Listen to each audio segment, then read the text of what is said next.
సరే ఇప్పుడు ఇది చెక్ చేయండి. ఎడం వైపు వచ్చేసి మనకి 4 నెంబర్లు ఉన్నాయి, కుడివైపు వచ్చేసి 2 నెంబర్లు ఉన్నాయి అనమాట. సో ఇది మనకి టైప్ 3లోకి వస్తుంది అనమాట. ఎందుకోసం అనుకోనంటే 2 ఈక్వల్ గా చేయాలి, కానీ కుడివైపు మనం చేంజ్ చేయలేము అనమాట. కుడివైపున 0 0 వేయలేము టైప్ 2 లోగా.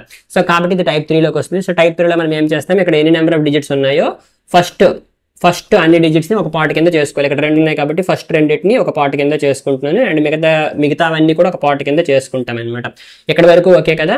సో ఇప్పుడు ఏం చేస్తాం అనుకోనంటే ఇది ఏదైతే నెంబర్ ఉంటుందో దాన్ని ఇక్కడ పక్కన పెట్టుకుంటాం అనమాట. ఎప్పుడు వరకు పక్కన పెట్టుకుంటాం అనేది మీకు ఇప్పుడు చెప్తాను. సో ఇప్పుడు ఏం చేయాలి, దీనికి ఒకటి యాడ్ చేస్తాం అనమాట. సరేనా. సో దీనికి ఒకటి యాడ్ చేస్తే ఎంత అవుతుంది, 100 అవుతుంది అనమాట. సో ఇప్పుడు 100ని 99 నుండి తీయగలను అనుకోనంటే తీయగలను, కానీ ఏమవుతుంది నాకు -1 వస్తుంది. సో మైనస్లో రాకూడదు అనమాట. సో ఎప్పుడు కూడా ఇక్కడ ఉన్నటువంటి వాల్యూ అనేది ఎక్కువ ఉండాలి అనమాట. సో అటువంటిప్పుడు ఇక్కడ మనం ఏం చేయాలి అనుకోనంటే ఈ యాక్చువల్ నెంబర్ ఏదైతే ఉంటుందో, సో చూడండి ఇక్కడ తీయలేకపోతున్నాను కదా, కాబట్టి ఇది ఇక్కడ రాదు అనమాట. ఇది మీరు ఫస్ట్ గుర్తుంచుకోండి, ఇది మీకు ఎక్కడ రాదు. సో ఇక్కడ తీసేయండి ఫస్ట్ థింగ్.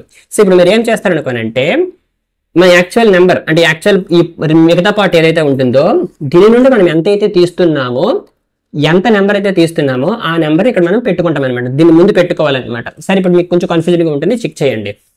సో ఇక్కడ మనం ఏంటి 100ని 99 నుండి తీయలేకపోతున్నాం అనమాట. సరే ఇప్పుడు దీని ముందు నేను ఒకటే వేస్తాను అనమాట. సరేనా.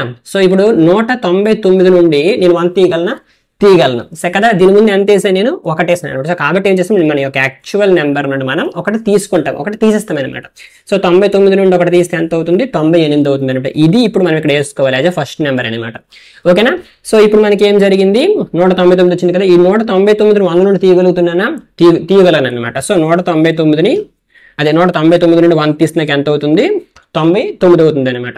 సో ఇప్పుడు ఈ వాల్యూ వచ్చేసి నాకు ఇది అవుతుంది అనమాట. నో కన్ఫ్యూజన్స్ అనమాట. సరేనా. ఆ తర్వాత ఈ యాక్చువల్ నెంబర్ ఏదైతే ఉంటుందో దీని మీద మనం నిక్లెస్ ఫార్ములా అప్లై చేస్తాం అనమాట. నిక్లెస్ ఫార్ములా తెలుసు కదా, ఆల్ ఫ్రమ్ 9 లాస్ ఫ్రమ్ 10 అనమాట. సో 9 నుండి 9 తీస్తే 0, 10 నుండి 9 తీస్తే 1. దీని వాల్యూ ఇది అవుతుంది. కావాలంటే ఒకసారి క్యాలిక్యులేటర్లో చెక్ చేసుకోండి, అండ్ మీకు అర్థం కాకపోతే ఫుల్ వీడియో డిస్క్రిప్షన్ బాక్స్లో ఉంటుంది, అది కూడా చెక్ చేయండి. 무궁화 꽃이 피었습니다.